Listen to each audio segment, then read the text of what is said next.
За амарч явах үед айгүй амархан ойрхон хөвсдөг юм байна. Йоо яа. Байсгал өсөөл ингээл ерөөсөө жижигэн чимаг зэцээ. Тэгэхгүй. Ер нь бол энэ гадар хоолно гэдэг бол одоо мөнгөд өгөөд болохоос ш чаддгүй юм байна. Тэгээ одоо гайхаад. Тэгээ яахад. Гэрээ авсаг одоо хоол болдог юм жирнэ. Надад бол энэ байхгүй байна. Тэгээс гадах яаж дүнтэй хоол авчихдэж гэсэн үсэд. Тэр яваад яагаад ингэ ойрхон хоолсод хоол дотор янз янз хэвтэй. Тэр амтгцлыг ойрхон өсгөдөг. Тэгээд нөгөө ойрхон өсөд ойрхон идэх хань хүмүүс тарган байдаг юм байна. Гэрээ олох амтгцгүй учраас хоол болдог юм байна.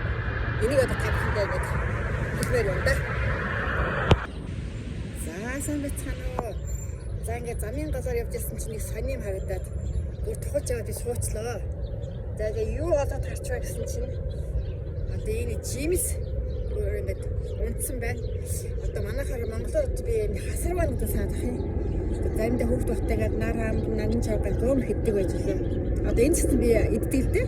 Гэхдээ энэ жимсийг би бол одоо газараас урагдаж утсан чинь эвгүй юм байна. Чи модон дугуйт юм байна. Энэ ботноос унсан юм шиг байна янз нь. Зөндөө ингэж унтсан байна. Тэгээд яг шоу идэл. Ингээд